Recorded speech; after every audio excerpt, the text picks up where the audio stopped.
Good morning, everyone, and welcome to day 2 again of the inaugural UAGC Culture of Care Summit. I'm Dana Dillard, Program Chair for the Bachelor's, Master's, and Doctor of Psychology at the University of Arizona Global Campus, and co-host of the Leadership-Supported Chair Sessions along with Dr. Dan Augusto, who is Program Chair for the Bachelor of Arts in Homeland Security and Emergency Management. We're pleased to welcome you to this series of sessions looking at care through an organizational lens of leadership, sponsored by the College of Arts and Sciences and facilitated by the University of Arizona Global Campus Department of Behavioral Sciences.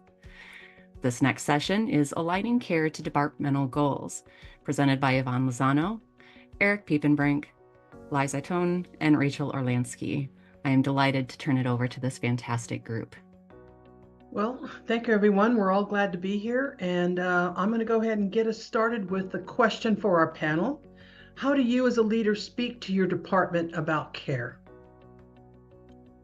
I'll answer that one first. Yvonne, let me first share. I'm Rachel, and I'm the VP of Student Affairs here at UAGC. So Student Affairs, we do all the things related to students outside of the classroom, right? And for those of you who might have come to our Student Affairs panel yesterday, we talked about how I, as a leader, talk to my team about care is really in 3 buckets. And that is with our students, with our colleagues across the university, and with each other within Student Affairs. Because there's different ways that we apply, I feel like, the principles of care and the pillars of care to each of those groups, right? So that's one piece of it. The other, and we talked about this a lot at my panel yesterday too, so apologies if this is a repeat, but creating shared spaces for care. And what we talked about is really, there's the more organic spaces of like, hey, I had a really difficult conversation. Can we jump on a meeting and just create a space to care for one another? And then there's the more planful, mindful spaces that we've created for one another within Student Affairs that are just more fun, getting to know you spaces. Like we have a fun Friday and we have a book club and we have different groups that we're a part of, and using teams really as a place to check in on one another. So part of what I shared yesterday and really want to emphasize today too is that talking about care and creating spaces for care requires intentionality. It requires really leaning into that and creating those spaces. It's not magic. It doesn't just happen. And so when I talk about care with my team and lead in a way that, demonstrates caring, I really like to emphasize that it doesn't just happen accidentally and magically. Sometimes it does, right? Because we happen to be caring people. But talking about care and creating spaces for care requires intentionality. I'm going to leave it there for right now. I love that, Rachel. And I guess before I share a thought on that question, I'll introduce myself as well. I'm Eric Piepenbrink, Vice President of Student Services. So my team is all the academic advisors who work with students on a daily basis. And we have some other roles within our department as well. And I'll touch base on one of those a little bit later. But I've been working in service-oriented jobs since I was 14 years old, and I love it. And I have a firm belief that caring should be the foundation of every human interaction. Unfortunately, it generally isn't always present, but within our team, we have very high expectations that is the foundation of our work with every student and advisor interaction that exists. We have 2 mantras that we use in our team. One is my best, every student, every time. And what that really means, obviously, you have to give your best effort, be completely present, be listening intently to what is and is not being said by students. And that has to occur every time you interact with any student. And the reason the every time piece is added to that is because we do talk to the same students many times about the same thing, and they deserve it that we are giving them our best attention every single time we interact with them, even if it might feel redundant, like we just had this conversation yesterday, Rachel, so it's really important that we have that mindset. And then the second mantra is hurry up and get to the next student, and then slow down and take great care of them. And that's just a foundational piece. Those 2 things tied together, we try to keep them in the forefront of the minds of our advisors at all times as they then embark upon assisting our students with various things. So one of the ways that I try to keep our team focused on care is just to have kind of a catchphrase so that they can make sure that there's something that they can always bring themselves back to. Yeah, I love that, Eric and Rachel. And I would just add that even before that, what I'd like to do with my department is I like to set a foundation. Just like, speaking to them about, care is not just one feeling or just one action. It comes in a lot of different forms. Conversations first start off with like management, I would say would started off with the department and what they believe care is, and go from there on, fully understanding as a unit in the department on what care means to us and how it aligns to what we do every day. What is the why behind what we do, and how do we emphasize care within what the why is? And then from that same message, you deliver that foundation onto your next level of management and then your local contributors. And I think setting that foundation and then as a whole unit, kind of getting on the same page of what care means to us and how we embody that in our everyday is a really good start to showing what that means to us and to everyone else.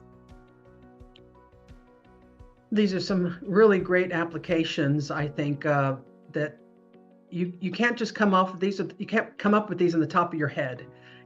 As you start to get to know your team, you have a new team member, you start to see the evolving mechanisms within your own system and the system of the university, and kind of helping everyone to stay motivated to move along as we start to make these changes. Because the hardest part of times of speaking personally in managing a department is to help them and yourself to be able to accept the changes that we see before us, and to also stay focused on the why, which we've heard mentioned here, is to stay focused on our why. And also as department managers, for at least for me, I think too, is for me to stay focused on the why at all times. So I'm having to also do those checks with myself. Lai, you mentioned the foundation that you create within your team, and very specifically, I guess, how do you ensure that the actions that come out of that foundation remain consistent and are consistent focus within your team? Yeah, and I'll just add, in order to consistently focus on care within the teams, we do that through creating departmental goals that align specifically to care. And I can share a few examples on what those goals are and how they align to care. One specific one, and first I forgot to introduce myself. Lai Zaitone, I'm the Vice President of the University Registrar. And my team particularly oversees admission into the university. Once those applicants come in, we do transfer credit pathways. We also build the students' initial track schedules. There's a lot of different things that the registrar's office do, but there's a lot of indirect impact to students. So I just wanted to highlight that too. But although we do have some direct impact with students, and we do work with students on occasion, but a lot of the work is more administrative. To answer your question, to consistently, to ensure consistent focus on cares, we create those departmental goals. And one of those goals within the registrar's office is all the units within the registrar's office has a service level agreement to meet. And what that means is on these tasks, we have specific timelines that we have to meet in turnaround times. So to give you an example, if an application comes through and the matriculation coordinator needs to review that, we only have 24 hours to complete that application. And so delivering on those service level agreements not only gives a quick turnaround time for our colleagues and our students, we also realize that we have to respect everyone's time, right? Like we have the adult learner, we have enrollment services working with lots of applicants, and we just need to ensure that we're respecting everyone's time and we're getting that back in a timely manner, providing a good student experience. In addition to that, I talk about, the service level agreements and how quickly we have to get things back to students and our colleagues. Another thing that we want to consider 100% of the time is our quality of service. So that we're ensuring accuracy, we're ensuring that we are providing correct answers to mitigate any potential disputes or errors down the road. Quality is another goal within our department that our individuals have to meet on an annual basis. And then there are other things, and those are specific to colleagues and to students, but we also set expectations and goals for each other. And so in a way that we do that is we have a goal where we have to set a certain amount of guidelines. We first set guidelines for our staff, but then we want to ensure that our staff stays connected. Since we've recently been remote in the last few years and majority of our tenured staff have been here for a decade, it's really important for that remote access to be considered and to make our teams feel connected. And so one of our annual goals, and these are goals that we check in on, we have regular check-ins on, but how are you as a manager connecting with your team on a consistent basis and showing that you're there, you're showing up for your team, you're there to support them in any way. And so those are just a few examples on departmental goals that we align directly to care, but this is our way of ensuring that care is consistently being focused on. And more importantly, because they're goals, they can be measured. How well are we doing with these goals? Are we servicing our students well and our colleagues and each other? So those are some examples of how we ensure consistent focus on care. Mine are very similar. What I love about what you shared, Lai, is that I think it really demonstrates the need for intentionality, right? And creating these goals that have language that is specific to providing care and what that means. And as leaders creating goals for our departments, it's imperative that we be really clear about what it means to expect it and then hold folks accountable.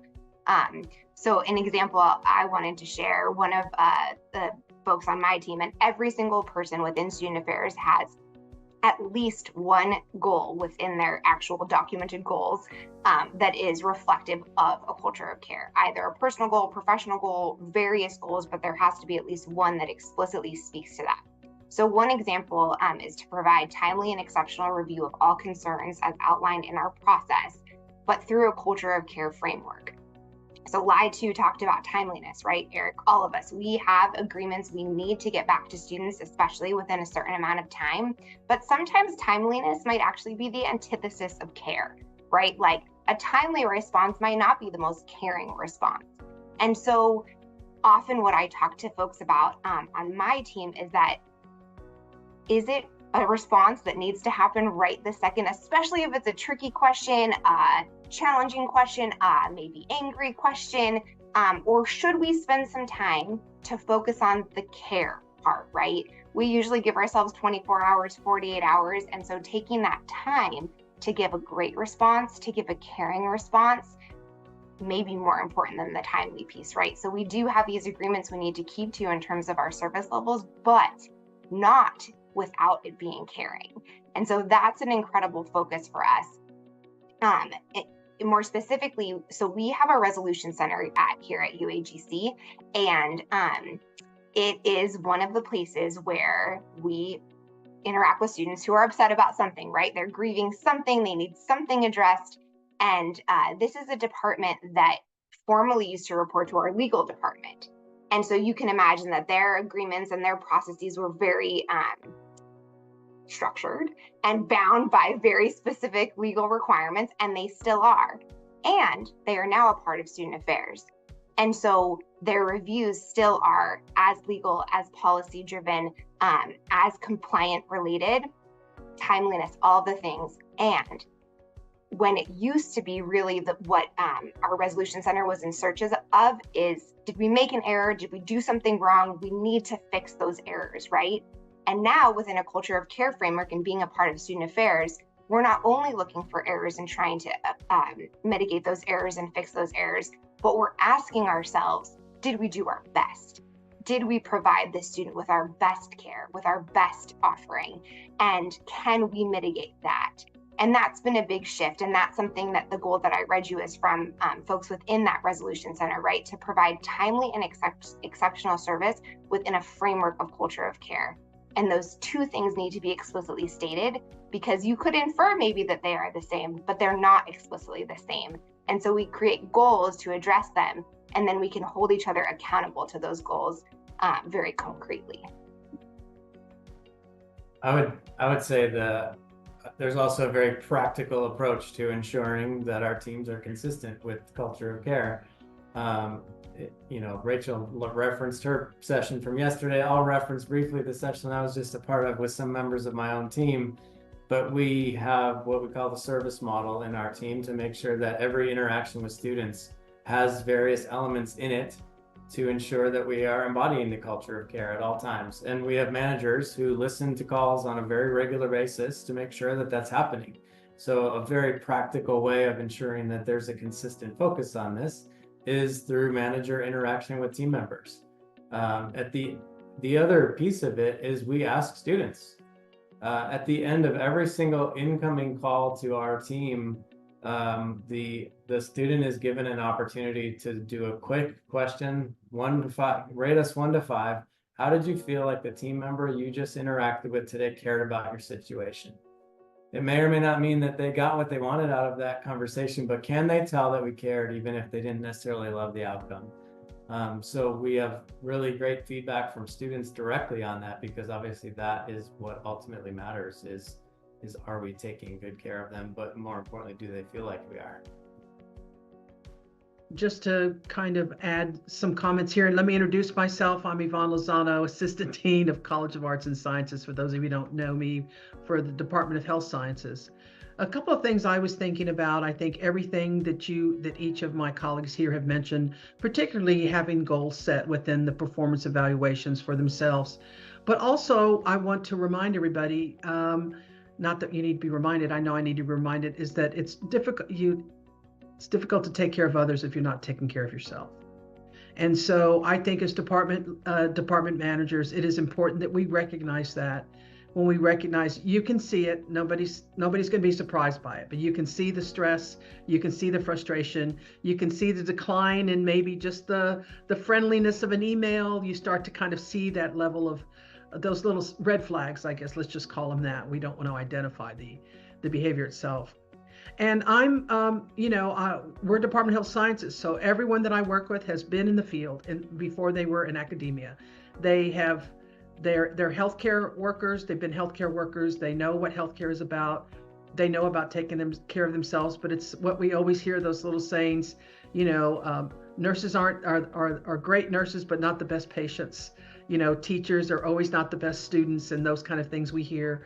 And as leaders, we have to remind ourselves too, as department managers, that we also need to be able to model that behavior. We're going to talk about that in just a little bit, and we'll get on that just a little bit more. But I think I want to stress that it's difficult to take care of yourself, to take care of others if you're not taking care of yourself. So you can't stress that enough, and we'll talk about that in just a little bit. Thank you. I think we can go ahead and segue into that for the group. How do you model care for your team and the members of them? There are, I think I can start out with that if you don't mind, but I had thought about this quite a bit. I started making this list of things, and I thought I might think I'm modeling, but I don't know that I'm really modeling. So I'm like, oh, let me model this behavior. And nobody understands anything what I just said. I think I just did a great job of being very caring and light and funny, and I'm not any of those things. So sometimes in one-to-one meetings, you have to ask ask staff, ask faculty, just say, what can I do differently? That's a question that I've on occasion have asked my people in my department. How do so that I know that if I am on the right track, that I'm doing the right thing. And also, that's just one person. Maybe there may be. I know everyone I know that my colleagues here, Eric, Rachel, and I have a lot of direct reports. So that's a lot of people, but also individuals as well. Individuals that have different perceptions and different needs and different expectations. And so you have to check in on that. What might work for one person is not going to work for the other, and how you model that.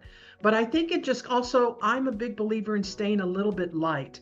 So anybody who knows me knows that I have that kind of lightness about me, and not lackadaisical. Of course, I do love being lackadaisical, but that kind of lightness about myself that helps them to feel more comfortable because I want to connect. So I know a little bit about, and some more than others, about everyone that's in my department. I know about their lives, their families, the kids, who they're married to, where they live.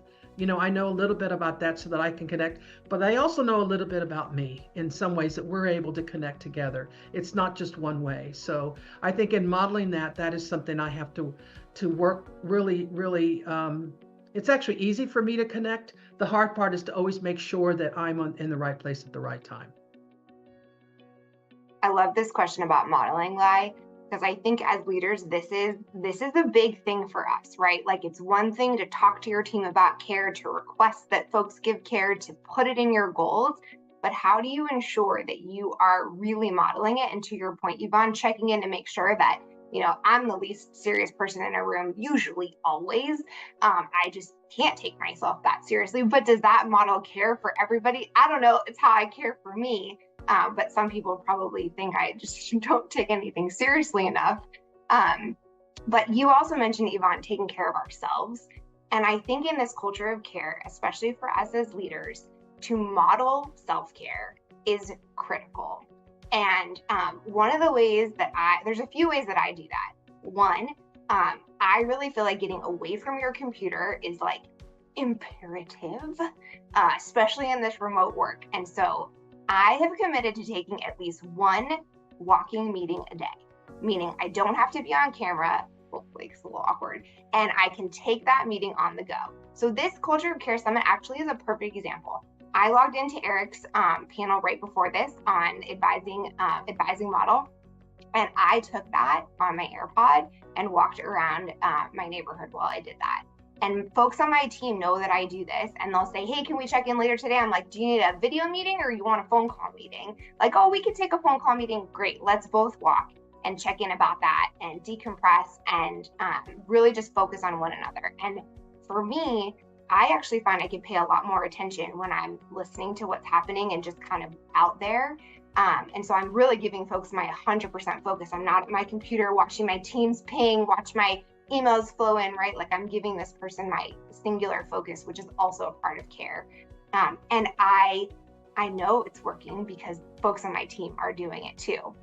And we happen to be in this Move Arizona Challenge. We have a UAGC group, and we're trying to, be up there in the standings, and you need to get exercise minutes. And so if you can do that while you're working, even better. I also, sorry, I'm taking up a lot of space, but I feel like in modeling this piece of it, it's being real about what's going on in my life so that folks can feel like they can be real what's going on in their life too, right? So working from home has blessings that I think provide some self-care. You can turn your crock pot on, you can throw something in the oven while you're there. So I'll be in a meeting and be like, oh, hey, let me just go pull my banana bread out of the oven real quick because I put it in before this meeting started and I wasn't expecting to meeting. Or Lai and I both, hey, I'm going to go grab my kids real quick while I'm on this call and come back and, be here for this meeting or take it while I'm there. But to be able to do those things, we need to do those things as leaders. We cannot have this work piece and this life piece and keep them separate.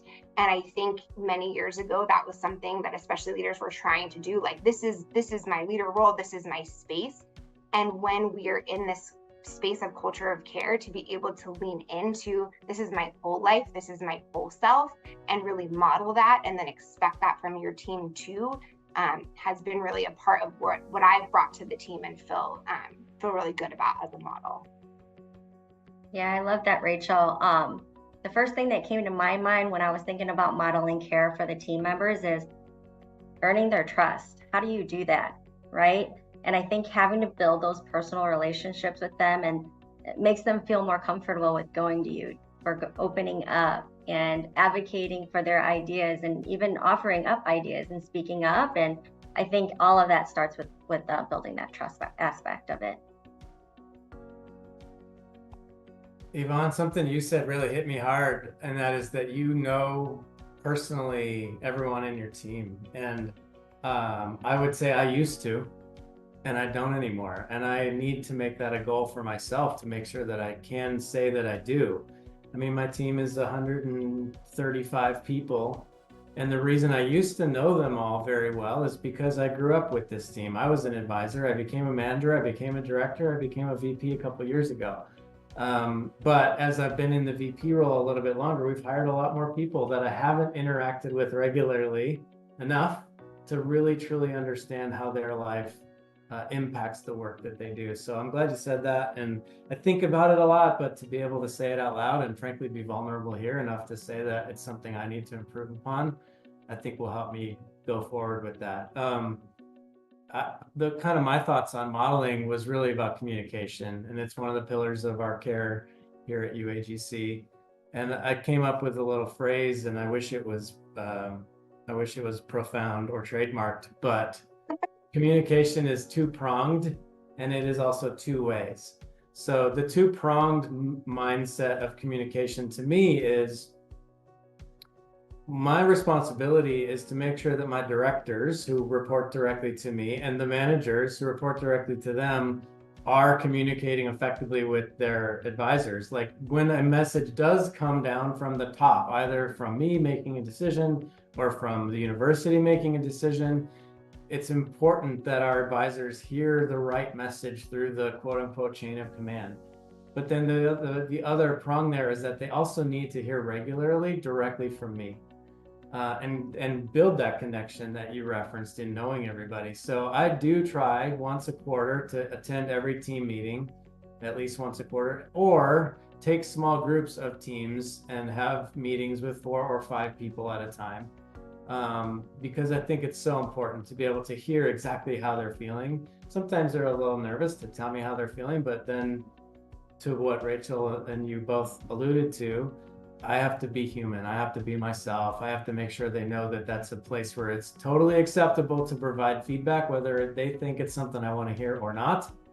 But then the two-way portion of that is when I do hear that feedback, we need to take it seriously. I mentioned we need to create an environment where they feel comfortable sharing what they need to share and advocating for themselves. Ironically, also another pillar of the culture of care. And most importantly, follow through on that feedback. Our advisors have tons of great ideas because they're on the phones with students all day, every day. And they know exactly what's going on with our student body at all times. And they might be the only ones who can really say that is our advisors across all these teams. So when they provide feedback, we have to take it seriously and we have to follow through. Sometimes that means enacting that feedback and changing something that they recommend. Sometimes it's not possible to change that, but it's so important to go back to that person or that group that suggested something and explain why what they suggested isn't going to happen, because it can't always happen, but it's very, very important that we close that loop. You know, April just put in the chat, a shout out to you, Eric, but also that like you walk around the floor, right, and always talk to your team, and it's a challenge not being in the office. And I mean, I used the word intentionality before, and this is something that I was sharing earlier before the meeting started, that I'm an introvert. I could just sit here by myself for a long time and feel very comfortable and confident in that space. But I am a leader who leads with care, and therefore that is not going to work, right? What's comfortable for Rachel is not okay for what my role is and what I want my team to experience. And in the office, you were forced to, right? Like anytime you went to the bathroom, you passed 17 people and had a conversation. But and there are folks on my team here today watching, listening to this, but I literally go through my teams on a weekly basis and try and figure out who I haven't talked to in a minute, a day, a week, I don't know, whatever it is, and hit that person up and literally spend time mindfully checking in with folks on my team who I haven't connected with recently. And it just requires that piece of the puzzle that you don't have not being in an office, and you have to create. And maybe folks, I don't know, maybe folks who are more extroverted feel like that's just happening all the time. But for me, I definitely have to sit there and think to myself, like, I haven't talked to folks, and go to team meetings and make sure you're in spaces. But that one-on-one check-in that would have happened in an office just you have to actually make the time to do. It's huge. We're gonna say something, Eric, or should I ask my question? You're just getting ready. So this is a little bit of a change in topic a bit, but there's an interesting take on results that may come out of culture of care, and maybe you've heard this before, but it's really that care does not automatically equal success. So what do we think about this statement, and how does it show up in your department's work? I love this phrase, and it's quite possibly like the actual intersection of where caring comes in contact with departmental goals, right? We cannot guarantee success for any given student. No matter how hard a faculty member tries, some students will fail their class. No matter how hard an academic advisor tries, some students will withdraw from school. So what we can guarantee is that we've given every student every opportunity to learn, every opportunity to understand exactly what their options are, because they know we took the time that was needed to really understand them, give them quality options, clear options for them to make a decision about their life. One of the key goals in student services is drops. We keep track of every student that drops from school, and our drop goal is not 0, because we know the reality of life is that we're not going to have 0. The retention goals of getting all of our students to 1 year of retention is not 100%, just because of reality. Obviously, that's everyone's mental goal. We would love to get us to 100%.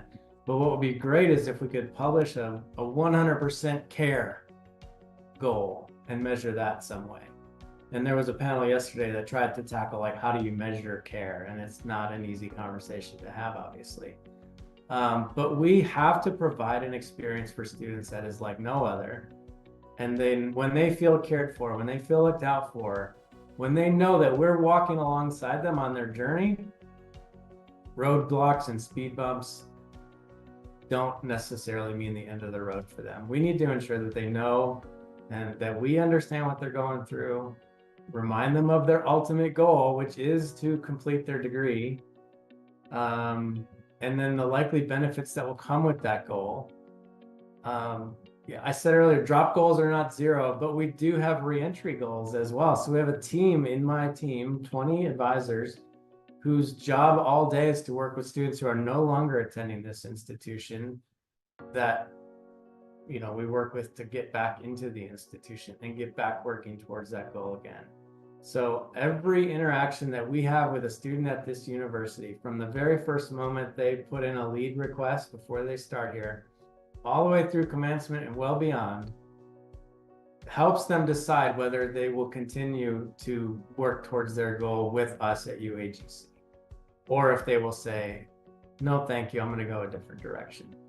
So people do fail classes, people do leave the university, but if that happens, do they do so knowing that this institution and the individuals that represent it gave everything they could give to be there for them, to care for them, so that they might want to come back someday, or frankly, if they don't come back someday, still work towards that goal and complete it in their life. Just want to kind of add to that, in the department with faculty have that same, they did everything they could in the classroom, the student still failed or the student still dropped. And so that failure for the faculty does not equal failure. I mean, failing the student doesn't mean the faculty has failed. And so I think that's important to kind of help faculty to remember that, just like you're mentioning, Eric, and helping them to know that you did everything you could. And the other thing, and I'm not going to mention who said this, I'll let them take notice of, because I thought it was great. We've been caring for a very long time. You don't get in a job where you are and working with students, and we have a why with an organization and open enrollment, and not already have some level of caring within yourself and working with people. The culture of care is kind of the icing on the cake for this, if you will, and provides with some guidance, but we've been doing it for a very long time. And so just remembering that, that's just who we are, I think, as individuals, and reminding everyone of what they bring to the table, and helping to take care of one another and being able to do that, and recognizing when someone needs to step away. recognizing when you have a phone call versus being on Zoom, and what that means to you and maybe the person that you're working with. I think also just reminding ourselves not only of our why, but that we are individuals and we're humans too. And it's not always going to be perfect and it's not always going to be right. So I want to, I can't stress that enough. In my department for faculty, and I'd like to just say this with a little light joke here. I don't want to be the conversation of people's dinner conversations. Oh my gosh, I cannot believe and tell you what, Yvonne. I just do not want to be that person they're talking about in that way. I have this fear of that. So I have not heard that yet. No one's going to share that with me, but and I know that I probably am sometimes that conversation. But I really don't want to be. So don't talk about me with your partners and significant others and spouses, please, at dinner, unless it's something really great and wonderful I've done. Okay. One real quick before others address that, one thing that you said about how we've cared forever at this institution, the culture of care puts the intentionality behind it, like to tie it back to what Rachel said earlier.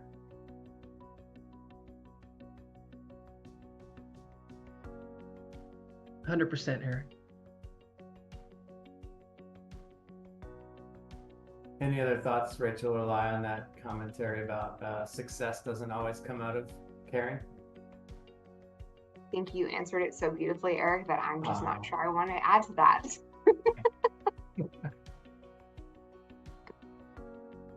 I guess, we have a couple minutes left. So one other question that we sort of quasi-prepared ourselves to chat about is just conflict.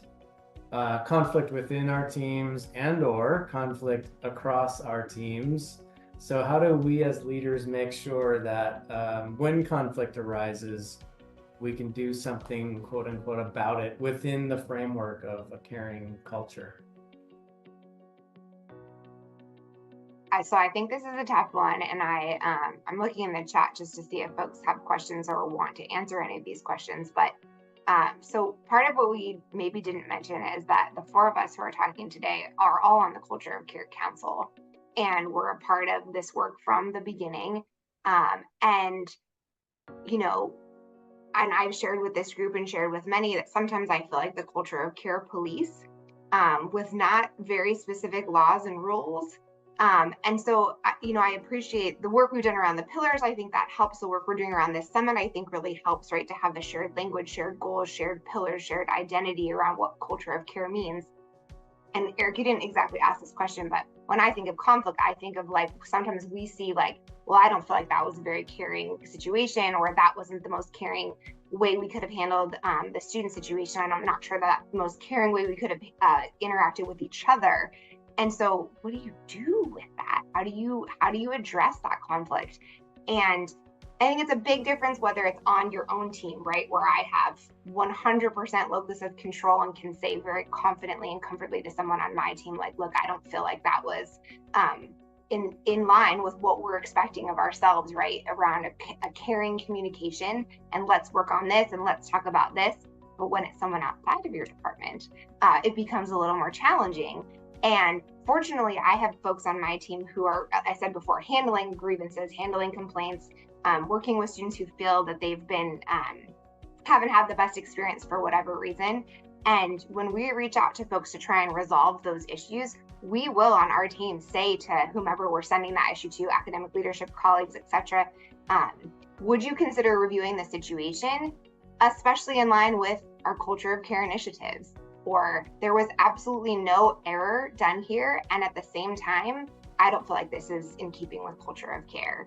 And so I think having that language has helped bridge the conflict, perhaps, and say, I understand that this was in line, and can we consider a different way of doing this? Can we consider a different way of seeing the situation? Is there a different outcome possible here?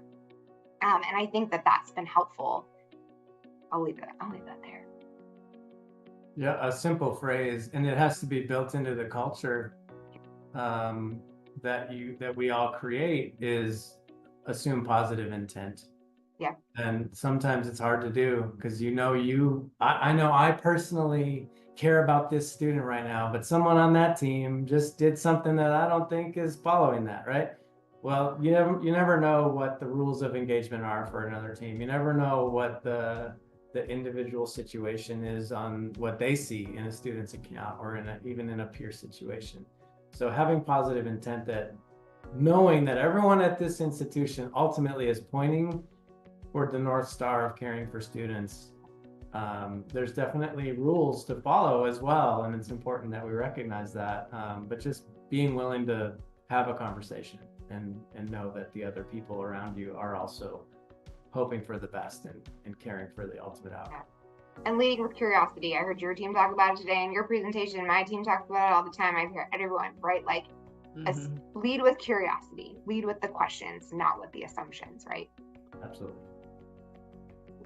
This has been a fantastic conversation, and I have appreciated hearing so many diverse perspectives from so many different departments. If you look at who our fantastic speakers are, they represent Vice President of Student Services, Vice President of Student Affairs, Vice President of the University Registrar, and the Department of Health Sciences Assistant Dean. This is a fantastic dialogue that shows how communication can happen across departments. I've appreciated this immensely. I recommend going through chat for our speakers. There's been a lot of positive feedback and comments on the ideas that you were sharing. With that, I would like to give a big thank you to Yvonne, Lai, Rachel, and Eric for your time and insights as we conclude aligning care to departmental goals. A big thank you to all our viewers as well for joining us. We hope that you found this conversation inspiring. We have posted the next sessions in chat for your benefit. And once again, on behalf of the Department of Behavioral Sciences at the University of Arizona Global Campus, thank you, and please have a great rest of your day.